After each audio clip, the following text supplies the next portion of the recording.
Coronavirus, la pandemia. ¿Cuáles son los síntomas? ¿Cómo se transmite? ¿Qué puedo hacer para protegerme y prevenir la propagación de la enfermedad? Nuevo padecimiento que ha encendido las alarmas de los sistemas de salud. Coronavirus, la pandemia.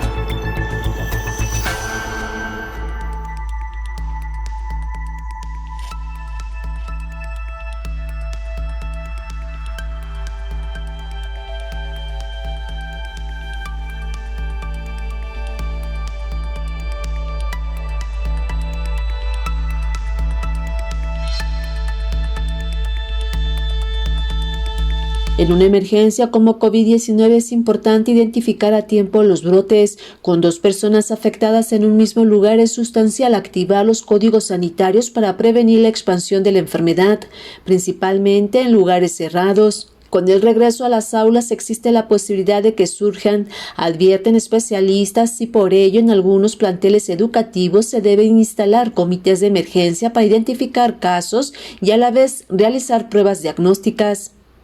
El coronavirus ha conmocionado a la comunidad médica y al mundo al causar millones de casos y fallecimientos. Esta emergencia de salud pública deja graves estragos. Este año, en comparación con el 2020, se ha multiplicado tanto el número de personas contagiadas con síntomas y asintomáticas, muertes e incluso las propias variantes. Quizás la tasa de mortalidad no es tan elevada, se estima que entre 2 y 3% a nivel mundial, pero la rápida propagación ha propiciado la activación de protocolos para detener su diseminación y aún así, al parecer, no han sido suficientes. La Organización Mundial de la Salud ha señalado que las medidas de detección, aislamiento y estudio de contactos deben ser la columna vertebral en esta pandemia.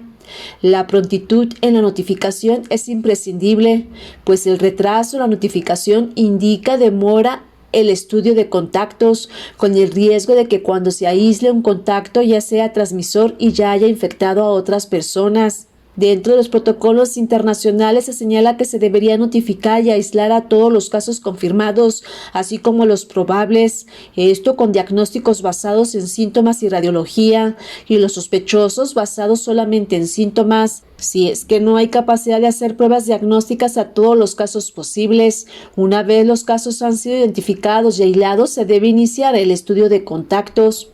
Este mismo esquema se deberá seguir en este regreso a clases presenciales. Todo caso con sospecha o síntomas tanto de COVID-19 o de infecciones respiratorias se debe aislar y realizar los exámenes correspondientes para prevenir brotes. Hay que recordar que el periodo estimado de incubación de la COVID-19 oscila entre 1 y 14 días.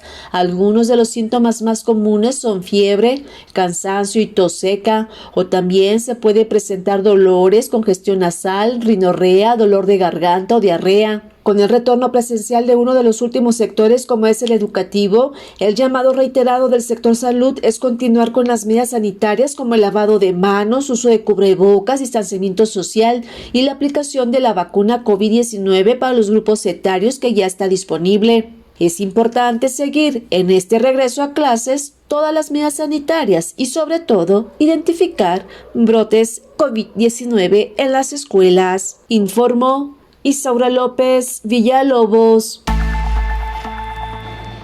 Gracias a nuestra compañera Isaura López Villalobos por esta nota que da marco, que da contexto a nuestro programa. Le damos la más cordial bienvenida. Si usted nos sigue, nos sintoniza a través de Canal 44, la señal de todos, y lo hace también a través de alguna de las señales de las televisoras públicas que se suman a este programa en México o América Latina, bienvenidos también.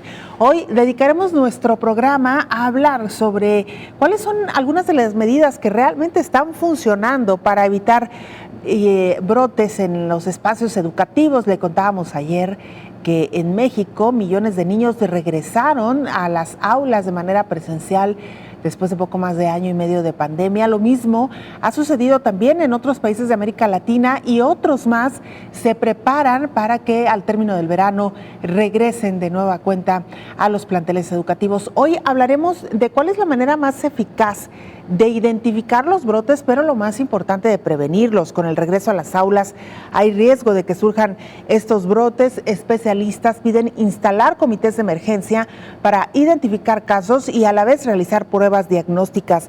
Advierten también los expertos de una nueva variante de COVID-19 en Sudáfrica con un número importante de mutaciones. Por otra parte, la Sociedad de Infectología Interamericana advierte que la COVID-19 requiere un control estricto para evitar otra ola pandémica.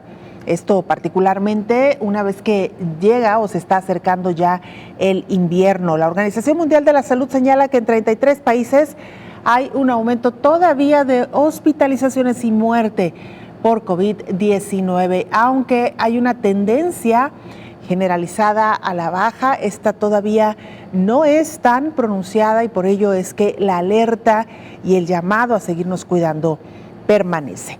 Vamos ahora a Ginebra, Suiza. Nuestra compañera Verónica López, corresponsal de la agencia EFE, nos presenta el informe diario de la OMS. Hola, ¿qué tal? Buenos días, Belén. Buenos días a todo el auditorio de Canal 44. A pesar del avance de la vacunación, cada día se registran en torno a 600.000 nuevos casos. En total, desde el inicio de la pandemia, más de 216 millones de personas se han contagiado y de ellas 4,5 millones han fallecido. La situación es inestable, parece mejorar en algunas zonas mientras empeora en otras. En Europa, los contagios han subido de forma alarmante en las últimas semanas, con casi la mitad de la población inmunizada. El continente acumula 64 millones de casos y 1,3 millones de muertes. De los 53 Estados miembros de la región europea de la Organización Mundial de la Salud, 33 registraron una subida del 10% en la incidencia en los últimos 14 días y varios están observando un aumento de los ingresos hospitalarios y de las muertes. La OMS considera muy preocupante esta evolución y ha pedido impulsar la vacunación y mantener la protección con el uso de mascarillas. Insta a los países con exceso de vacunas a compartirlas con otros, con especial atención a los del este de Europa y a África, pero defiende a la vez la importancia de suministrar una tercera dosis a los grupos de riesgo. En América Latina, el ritmo de vacunación es desigual. Países como Chile y México avanzan hacia una especie de normalidad, mientras que en otros, como Bolivia, las vacunas se acumulan sin ser administradas. Se debe a la falta de personal y a la burocracia, y esta situación hace temer nuevos brotes. Un dato optimista nos llega de Brasil, uno de los países más castigados por la pandemia. En las últimas 24 horas ha registrado 266 fallecimientos. Es la cifra menor de muertes diarias en 9 meses.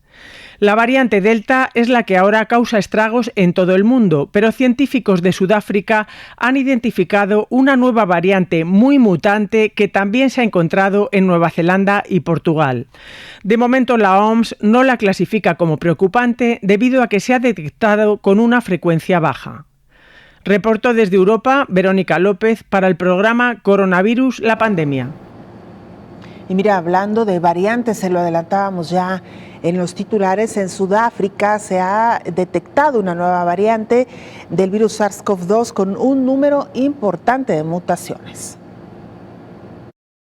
Conforme más personas van contagiándose de COVID-19, el virus va mutando cada vez más. Ahora se identificó una nueva variante en Sudáfrica. Científicos de ese país explicaron que lograron identificar una nueva variante del coronavirus que tiene un número preocupante de mutaciones. La variante nombrada como C12 se identificó por primera vez en mayo en 2 provincias sudafricanas que se encuentran en Johannesburgo y Pretoria. Desde entonces se han encontrado en otros 7 países de África, Oceanía, Asia y Europa. Explicaron los científicos que las mutaciones en el virus están asociadas con una mayor transmisibilidad y una mayor capacidad para evadir anticuerpos. Es importante destacar este linaje dada su preocupante constelación de mutaciones. Esta variante C12 evolucionó de C1, un linaje del virus que dominó las infecciones en la primera ola del virus en Sudáfrica a mediados de 2020. Estos hallazgos fueron publicados en el Instituto Nacional de Enfermedades Transmisibles de ese país, informó Rocío López Fonseca. Mientras en países como Dinamarca la vacuna ha permitido que las actividades vuelvan prácticamente a la normalidad, otros países de Europa como Italia y Francia siguen lidiando con el incremento en el número de casos. El avance de la vacunación lleva a Dinamarca a dejar de considerar la COVID-19 como una enfermedad crítica. El gobierno danés ha celebrado tener la epidemia bajo control y unas tasas de vacunación récord con el 80% de los adultos inmunizados. Por eso, desde el 10 de septiembre abandonarán algunas normas introducidas para la lucha contra los contagios, como la exigencia del pase COVID para acceder a algunos eventos. La otra cara de la crisis sanitaria está en Italia. La isla de Sicilia, con el mayor número de hospitalizados de todo el país, pondrá en marcha nuevas medidas contra el virus. Pasará a ser zona amarilla, lo que significa que la mascarilla vuelve a ser obligatoria en interior y exterior y se restringen los aforos. Una señal de alarma, dicen las autoridades, que vuelven a imponer restricciones por primera vez en 2 meses. La situación no es mejor en Francia, donde 2 pacientes de COVID-19 en cuidados intensivos tuvieron que ser trasladados en avión desde Marsella a Estrasburgo para descongestionar los hospitales del sureste. Y las Antillas también viven un periodo crítico que ha obligado a ampliar el confinamiento. París enviará a las islas personal médico y suministros este sábado. Croacia no tiene previsto cambiar o endurecer sus medidas sanitarias, sin embargo, todo su territorio se ha tornado de color naranja en el mapa de la COVID del Centro Europeo para la Prevención y el Control de Enfermedades. A las zonas costeras que ya estaban en riesgo se suman partes del interior del país que antes estaban en color verde. Y en su vecina Serbia, cada vez más gente empieza a recibir la tercera dosis de la vacuna contra el coronavirus, aunque el número de personas totalmente inmunizadas está lejos de ser satisfactorio. Las autoridades han hecho un llamamiento advirtiendo de que el 90% de los nuevos infectados son pacientes que no han recibido el fármaco. Y miren, más información, la Organización Mundial de la Salud en Europa advierte que podría haber 236,000 muertes más por COVID, esto antes de diciembre. El director de la Organización Mundial de la Salud, Hans Kluge, advirtió que hay un aumento de hospitalización y muertes a causa de la COVID-19 en la región. Para diciembre podrían aumentar hasta 236,000 los decesos. La región acumula 64 millones de casos confirmados y 1.3 millones de muertes. Son 33 estados miembros los que reportan un aumento superior al 10% en la incidencia de casos en los últimos 14 días. Esta alta transmisión es sumamente preocupante en un contexto en el que bajaron las tasas de vacunación en poblaciones prioritarias en distintos países, advirtió. Varios países están comenzando a observar una mayor carga para los hospitales y más muertes. La semana pasada hubo un aumento del 11% en el número de muertes en la región, con una proyección confiable de 236,000 muertes en Europa para el 1 de diciembre. Hay 3 factores que explican este aumento, dijo. El primero es la variante Delta más transmisible, ahora reportada en 50 países de la región. El segundo factor es la flexibilización de las medidas de salud pública y el tercero es un incremento de los viajes. Mientras tanto, la vacunación se ralentizó en las últimas 6 semanas, ya sea por la falta de acceso en algunas naciones y por la falta de aceptación en otras, informó Elizabeth Ortiz. Y lamentablemente el mundo ya registra una cantidad muy importante de muertos por COVID-19. Asciende a 4.5 millones las personas que han perdido esta batalla en contra del COVID-19. Según el recuento independiente de la Universidad Johns Hopkins, la cifra global de muertos por la COVID-19 superó este lunes los 4,5 millones. En total se han registrado más de 216 millones de contagios desde que se inició la pandemia a comienzos de 2020. Estados Unidos es el país con mayor saldo mortal, con más de 637,000 fallecidos, seguido por Brasil con 579,000 e India con 438,000 muertos, de acuerdo a los datos del Centro Universitario Estadounidense. En las últimas semanas, los casos han vuelto a repuntar en Estados Unidos con la llegada de la variante Delta, especialmente contagiosa, mientras que se ha ralentizado el ritmo de vacunación. La Organización Mundial de la Salud ha advertido de la creciente disparidad en el acceso a las vacunas como uno de los principales riesgos para controlar la pandemia. De 4.000 millones de dosis administradas a nivel global, más del 80% lo han sido en países de ingresos altos y medios, que representan en conjunto menos de la mitad de la población mundial, advirtió el organismo. Tiempo ya de hacer nuestra primera pausa. Usted no se vaya, regresamos con mucha más información.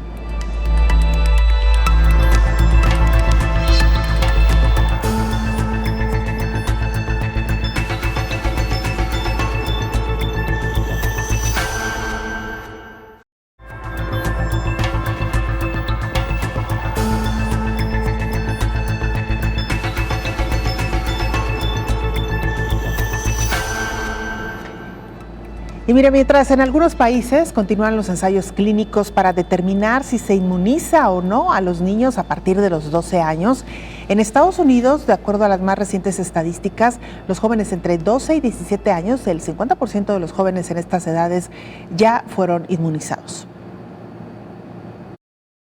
El 50% de los jóvenes de 12 a 17 años ahora tiene al menos su primera dosis anticovid en los Estados Unidos. La tasa de vacunación entre los adolescentes está creciendo más rápido que en cualquier otro grupo de edad. Una forma clave en la que podemos mantener a los niños seguros y en la escuela es vacunando a más niños de 12 o más años, señaló el coordinador de respuesta al coronavirus de la Casa Blanca, Jeff Zients. Además, la directora de los Centros para el Control y Prevención de Enfermedades, Rochelle Walensky, explicó que en las escuelas que cuentan con protocolos de seguridad, los casos en niños y adolescentes fueron aproximadamente 3,5 veces más bajos durante el pico de invierno en comparación con las tasas en la comunidad. Esta semana los CDC lanzaron herramientas para ayudar a las escuelas a planificar e implementar las pruebas de detección y para que los padres comprendan lo que deberían pedir y, de hecho, lo que esperan de sus sistemas escolares para mantener a sus hijos seguros. Sin embargo, Walensky lamentó que desafortunadamente muchas escuelas han optado por no implementar estas herramientas recomendadas. Así que este organismo sigue de cerca los casos y hospitalizaciones en niños al mismo tiempo que reabre la escuela, informó Elizabeth Ortiz. Este lunes, millones de mexicanos, niños en edad escolar, primaria, secundaria, regresaron a las aulas presencialmente. Esta es la crónica. Millones de estudiantes mexicanos iniciaron el ciclo escolar en medio de la tercera ola de contagios por coronavirus y con padres de familia que envían a sus hijos a las aulas con temor, mientras que otros se niegan a hacerlo. Cintia Bustamante, mamá de un joven que retomó sus estudios de secundaria, critica que para las escuelas públicas las autoridades informaron que quienes no acudan presencialmente no tendrán clases y asesoría en línea. No se dará clases en línea, sino que se va a tener que ver lo de Aprende en Casa en la tele. Y ellos tendrán que ahora sí que tomar sus clases con la tele, ¿no? Eso también es preocupante porque se van rezagando en cuanto al conocimiento y les va perjudicando. Y bueno, aquí se les va a hacer un examen cuando decidan regresar los niños y pregunté y dijeron que no les iba a afectar, sin embargo, es obvio que va a afectar. Padres de familia y profesores mantienen sus dudas por la falta de protocolos para reducir el riesgo de contagio en las aulas en medio de una tercera ola de casos por COVID-19, propiciada por la variante Delta, en una pandemia que ha provocado al menos 258,000 muertes y más de 3,3 millones de casos en el país. Marisol Cruz es mamá de Iker, de 11 años, e Iñaki, de 6. Ambos cursan la primaria en una escuela privada y por el momento ninguno de los dos acudirá presencialmente a la escuela. En esta escuela nos mandaron un escrito y una encuesta, que lo hiciéramos y quienes estaban de acuerdo y quienes no. Se iba a manejar la forma híbrida y tú decidías a fin de cuentas si los mandabas o no. Es un colegio de paga, entonces pues casi la mayoría decidió que no se les mandara clases. Los que sí van a ir pues es con una firma de ellos y van a asistir ciertos días, no van a ir todos los días. Hasta ahora, solo 3 de los 32 estados han decidido no reabrir sus escuelas: Baja California Sur y Sinaloa por el reciente paso del ciclón Nora y Michoacán por la pandemia. En la Ciudad de México, más del 90% de los colegios abrieron sus puertas, mientras que en la mayoría de los estados del país esta apertura se hará de manera escalonada. Brasil, sin duda alguna, ha sido uno de los países más golpeados con esta pandemia de COVID-19. Uno de los registros más altos en cuanto a contagios y muertes en América Latina se han registrado precisamente en este país, que por fortuna parece ser que empieza a haber una luz al final del túnel, y es que por primera vez después de 9 meses registran un descenso en el número de muertes. Brasil registró en la última jornada 266 nuevas muertes por coronavirus, el menor número para un día en poco más de 9 meses. Las autoridades sanitarias afirmaron que el total de víctimas ya roza las 580,000. El país suramericano no registraba un número de muertes diarias tan bajo desde el 22 de noviembre del año pasado, cuando fueron contabilizadas 184 víctimas. De acuerdo con el boletín divulgado este lunes por el Ministerio de Salud, el país también registró en las últimas 24 horas 10.466 nuevos contagios de COVID, igualmente el menor número en casi 10 meses, y con lo que el total de casos superó los 20.75 millones desde el inicio de la pandemia. De acuerdo con los expertos, la caída en las cifras de muertes, contagios y hospitalizaciones en la mayoría del país se debe a los avances en la campaña de vacunación. Las cifras del Ministerio de Salud indican que Brasil ya aplicó 189.6 millones de vacunas y que 129.5 millones de brasileños recibieron las primeras dosis de alguno de los inmunizantes y 60.1 millones completaron el ciclo de inmunización. Mientras tanto, expertos se reúnen para encontrar medidas y sobre todo caminos de detectar oportunamente enfermedades infecciosas, pero lo más importante, de prevenirlas. La Organización Mundial de la Salud cada año publica una lista de 10 amenazas para la salud pública mundial. En 2019, el sexto ítem de la lista era la diseminación de patógenos con efectos adversos para la salud humana y el segundo era el temor a una pandemia como la de la influenza de 2009. El 1 de enero de 2020 en China se anunció la identificación y diseminación de un nuevo virus respiratorio bautizado como el SARS-CoV-2 que desató la pandemia actual. Científicos advierten que vendrán más pandemias como esta. Según las estimaciones de la Escuela de Salud Pública de la Universidad de Harvard, estos eventos ya están sucediendo con mayor frecuencia. Se informaron más de 335 brotes de enfermedades infecciosas emergentes en todo el mundo entre 1940 y 2004, más de 50 por década. La tasa de brotes está aumentando y es más probable que estos se conviertan en epidemias y pandemias en los próximos años, debido a la globalización e interconexión mundial. La COVID-19 es altamente transmisible, pero tiene una tasa de mortalidad mucho menor en comparación con otros virus. Por esta razón, y para implementar programas de respuesta más efectivos, seguros y rápidos, fue creado el grupo de 6 expertos convocados por la Escuela de Salud Pública de la Universidad de Harvard y el Harvard Global Health Institute. El grupo se llama Preventing Pandemics at the Source. Tienen como objetivo identificar las formas más efectivas de prevenir nuevas enfermedades infecciosas que tengan origen animal. El director del Departamento de Enfermedades Transmisibles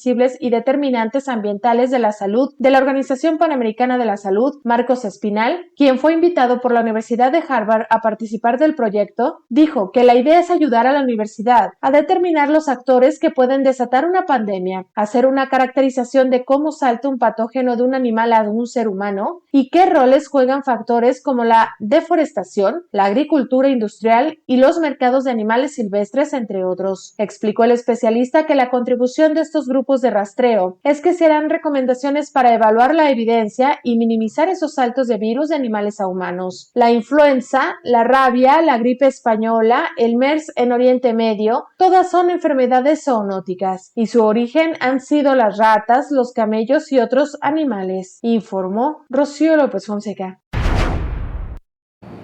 Y mire, vaya historia esta que le presentamos a continuación. Aparentemente una maestra en Los Ángeles, California, habría contagiado de COVID-19 a varios de sus alumnos. Esta fue la causa, según refirieron algunas crónicas. Una maestra de primaria en el condado de Marin, en Los Ángeles, que no había recibido la vacuna anti-COVID, provocó el contagio de 12 de sus 24 alumnos. Se quitaba la mascarilla para leer en voz alta a los estudiantes.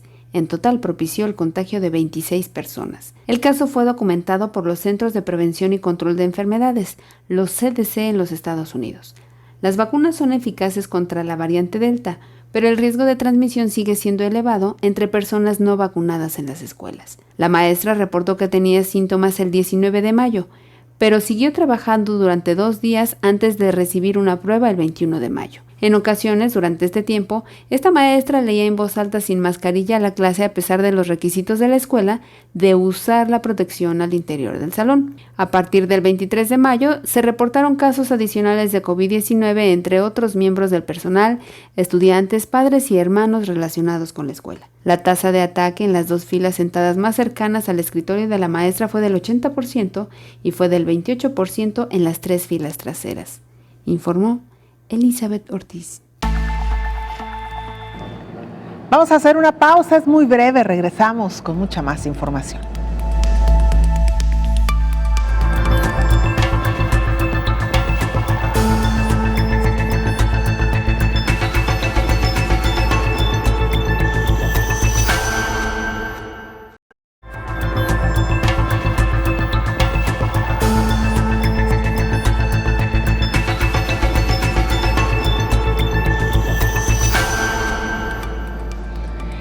estamos de regreso en este programa especial de Coronavirus, la pandemia, saludando en esta mesa de trabajo al infectólogo Héctor Raúl Pérez Gómez. Doctor, como siempre, un gusto recibirlo. Qué gusto saludarte, Belén. Buen día. Igualmente, doctor.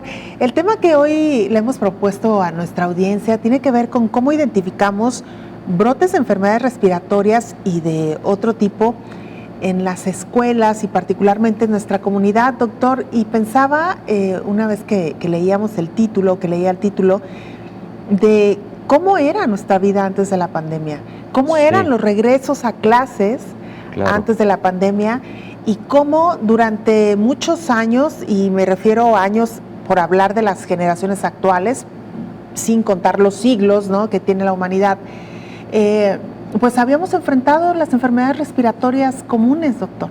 Sí, Belén. Por supuesto que de décadas a la fecha, probablemente de la década de los años 40 a la fecha, se empezaron a establecer protocolos generales respecto de cómo detectar oportunamente brotes, de cómo detectar oportunamente epidemias, pandemias, porque a partir del surgimiento de la Organización Mundial de la Salud, también se establecieron normativas internacionales, y en la normativa internacional sanitaria sí están establecidos algunos de estos lineamientos. Entonces, con relación específicamente a el ámbito escolar, se fueron determinando por lo menos aspectos básicos, como el hecho de no permitir el que acudiera un alumno enfermo a actividades escolares, no solamente por síntomas respiratorios, sino cualquier otra sintomatología, precisamente con propósitos, primero, de que recibiera atención médica y segundo, de evitar la transmisión de alguna enfermedad al interior del plantel, respiratoria o gastrointestinal, predominantemente de esas dos categorías. Porque recordemos que también existen infecciones gastrointestinales que se pueden transmitir y generar brotes, como el caso de cólera, como el caso de amibiasis, como el caso de algunas infecciones virales que tienen origen en el tracto gastrointestinal, pero que pueden provocar enfermedad sistémica, como las hepatitis agudas tipo A o tipo E. Entonces, los códigos sanitarios establecen el acatamiento de este tipo de medidas para evitar brotes, primero en ámbitos muy concretos, específicos, pero también en el nivel macro. En el nivel macro, Belén, depende de cada escenario y de cada patología, pero se utilizan variables que están epidemiológicamente bien establecidas. Una de ellas, por ejemplo, es lo que se conoce como los canales endémicos. Los canales endémicos son, de alguna manera, los parámetros o rangos entre los cuales la presencia de una determinada enfermedad se consideran bajo control, y que si no se rebasa ese canal endémico, se puede decir que está el panorama epidemiológico de dicha enfermedad estable. El patógeno puede estar circulante, pero en niveles de buen control. Canales endémicos es uno de estos parámetros que se utilizan. Y los canales endémicos, predominantemente para las enfermedades que ya tienen una permanencia, digamos, en una determinada comunidad. Pero también hay que identificar que existen regiones, países localidades en donde esa enfermedad quizás no existía, por lo tanto no estaban establecidos los canales endémicos, porque las condiciones climáticas, ambientales, las condiciones sociales, etcétera, no eran propicias para determinada enfermedad. Aparece y aunque sean pocos casos, eso puede ser una alerta. Entonces, es diferente una enfermedad que ya ha tenido permanencia a una enfermedad que nunca ha estado en una región determinada y en donde pocos casos pueden representar una alerta. También, Belén, decía, depende del escenario, porque hay patologías de rápida transmisión, pero además de muy alta letalidad. Ejemplo, tú debes poner en alerta sanitaria inmediata a una localidad, a una región, etcétera, etcétera, si identificas, por ejemplo, un caso de cólera, si identificas un caso de ébola, que es una enfermedad altamente transmisible, pero altamente letal. Más del 50% de las personas que padecen ébola pierden la vida. Y entonces, aún en lugares en donde la enfermedad ha existido, como brotes epidémicos, y hablo, por ejemplo, de África, algunos lugares específicos como Sierra Leona, etcétera, en donde aún la presencia de pocos casos de ébola, en un sitio en donde ha existido ébola, inmediatamente genera alertas para cerrar cercos sanitarios y evitar la propagación. Hace un mes aproximadamente se generó alerta sanitaria en algunas regiones de África por la presencia del virus Marburg o Marburgo, que es un virus parecido al virus del ébola y que causa una enfermedad muy similar al ébola y también con una muy alta letalidad. Recordarás la película Epidemia. Bueno, la película Epidemia es una descripción cinematográfica de una epidemia del virus Marburg o Marburgo.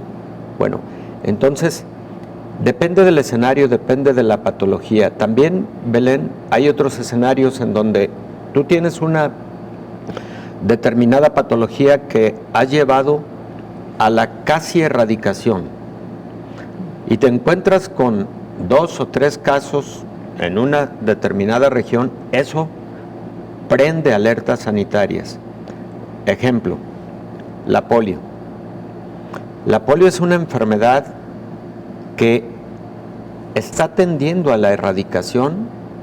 Lamentablemente sigue habiendo casos de parálisis flácida febril y diagnósticos de polio en algunos lugares del mundo, pero se ha logrado un alto control. Cuando en algún país han transcurrido años sin un caso de polio y se presenta un caso de polio, eso genera alerta sanitaria, un caso. Como pasó también con el sarampión, doctor. Como pasó con brotes de sarampión en Nueva York, como pasó con brotes de sarampión en Alemania, etcétera. Algo similar. Pero también, Belén, ahora veamos el escenario de enfermedades que estamos acostumbrados a ver en determinadas regiones. Te voy a poner el ejemplo del dengue. El dengue genera 380 millones de infecciones anuales, así de ese tamaño. La mayor parte son asintomáticas, de tal manera que a nivel mundial, año con año, se reportan solamente alrededor de 5 millones a 8 millones de casos anuales, pero la estimación es que se infectan 390 millones de personas.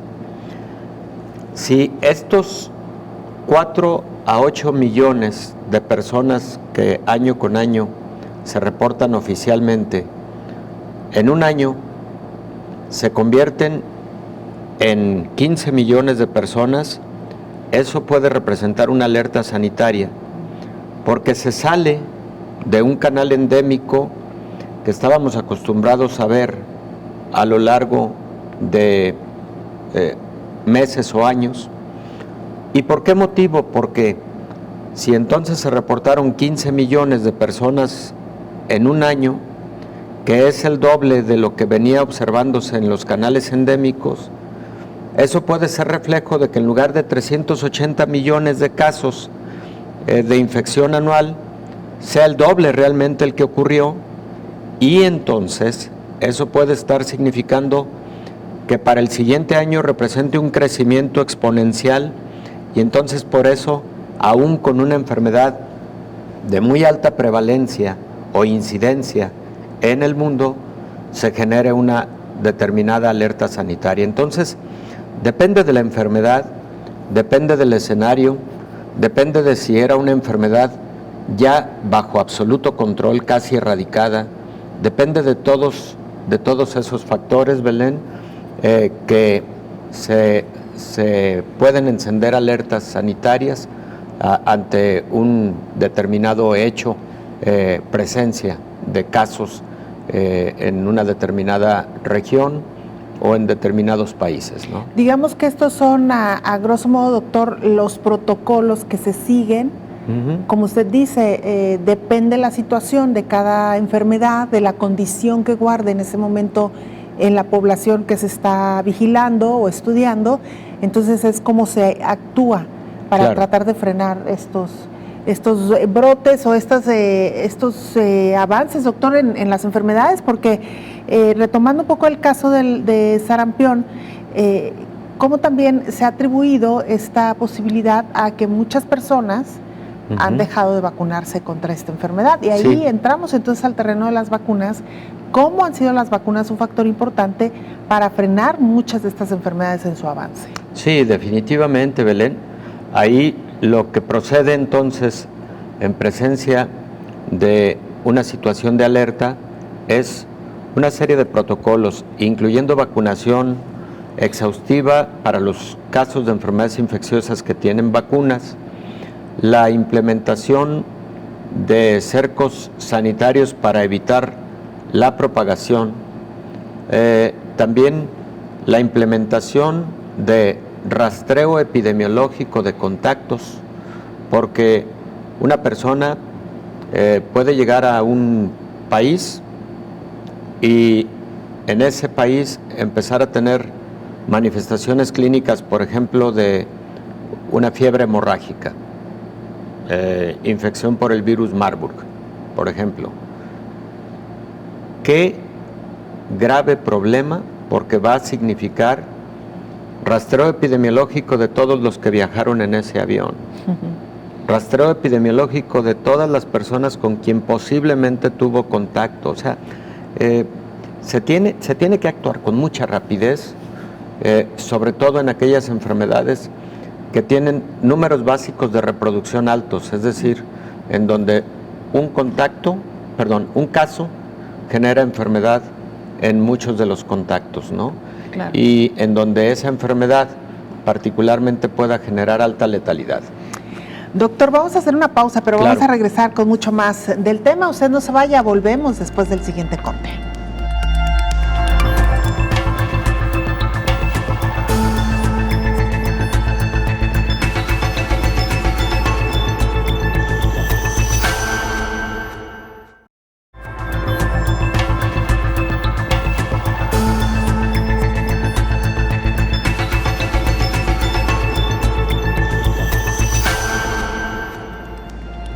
Bueno, algunos expertos, discúlpeme usted, expertos están advirtiendo sobre pues esta crisis del coronavirus, que no podrá ser erradicada como otros virus. Ellos advierten que se requieren de más controles para prevenir nuevas olas pandémicas.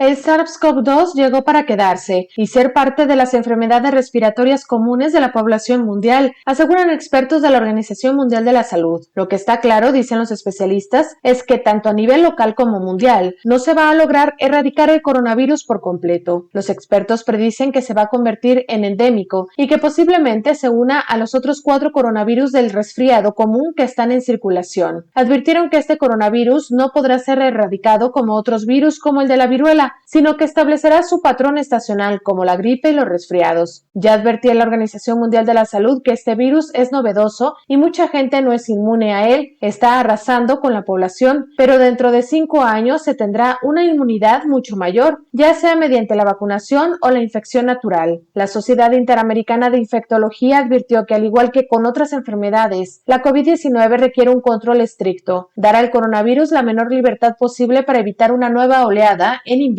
como sucedió el año pasado. Los especialistas del mundo coinciden en que para poner freno a las variantes es vacunar al mayor número de personas posibles y el uso de mascarillas o cubrebocas para evitar la propagación del virus, informó Rocío López Fonseca.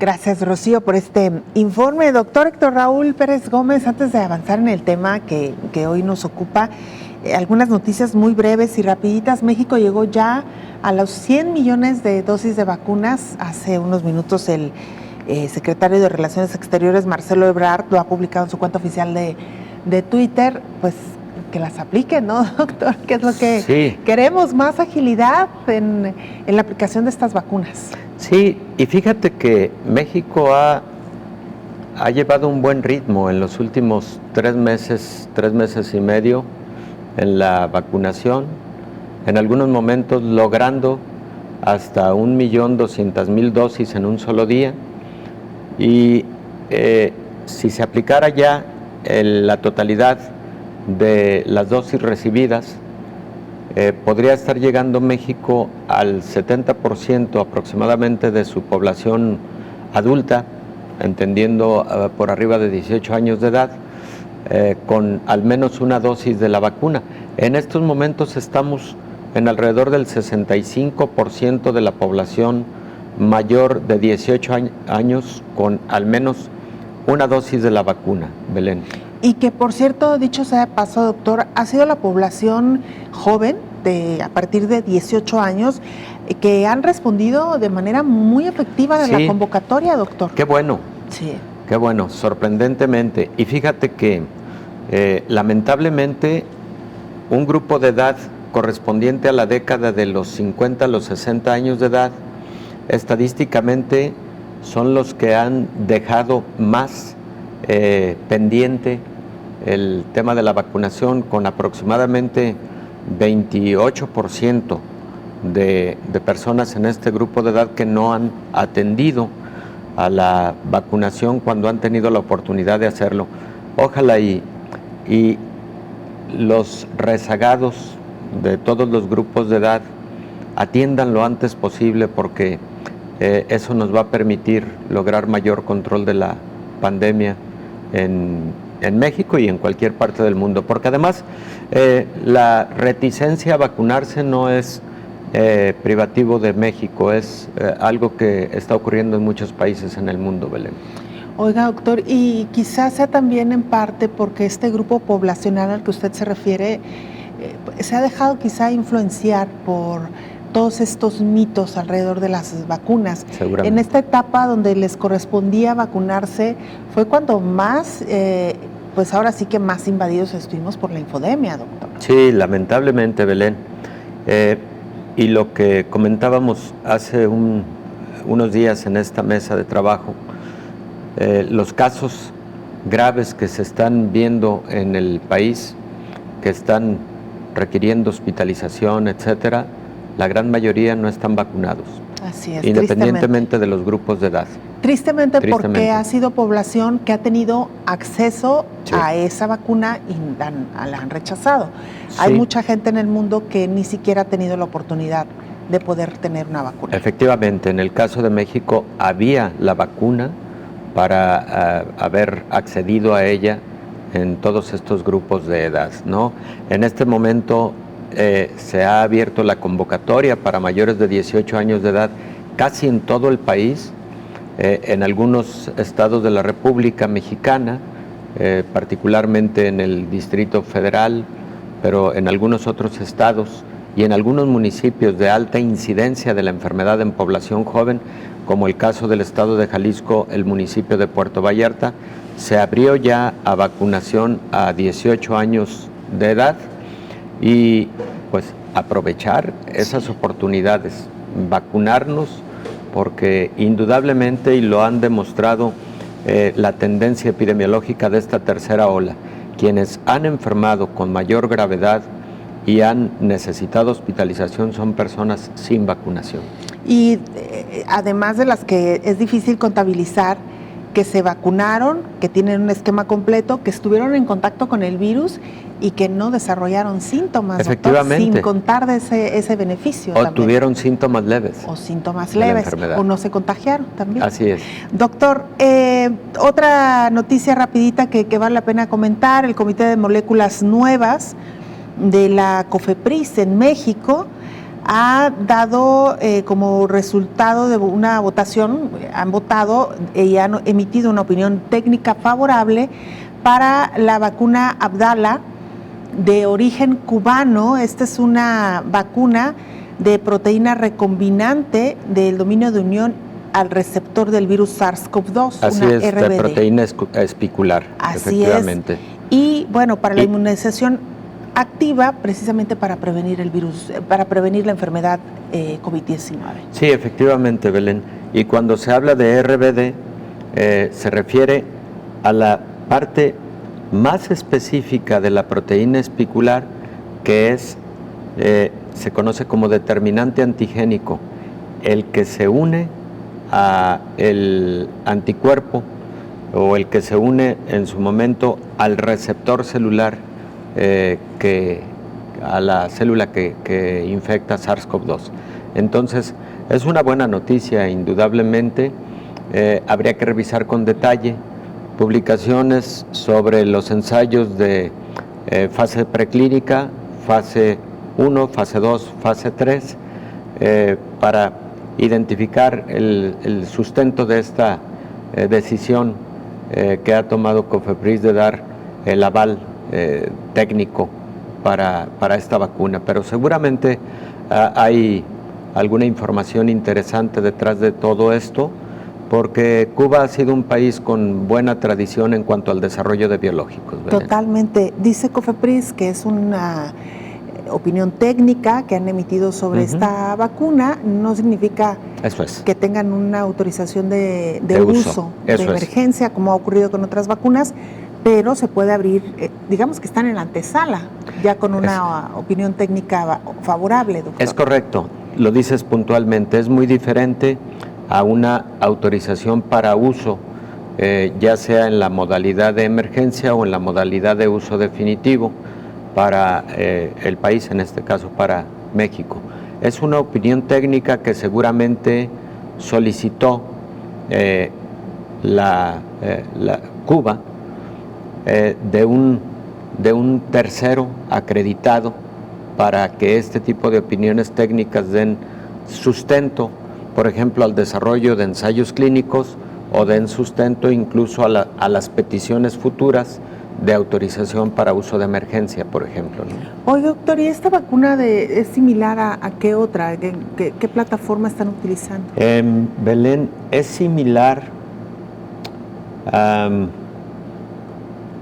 ¿alguna de creo que a la vacuna de Sinovac, que lo que tiene es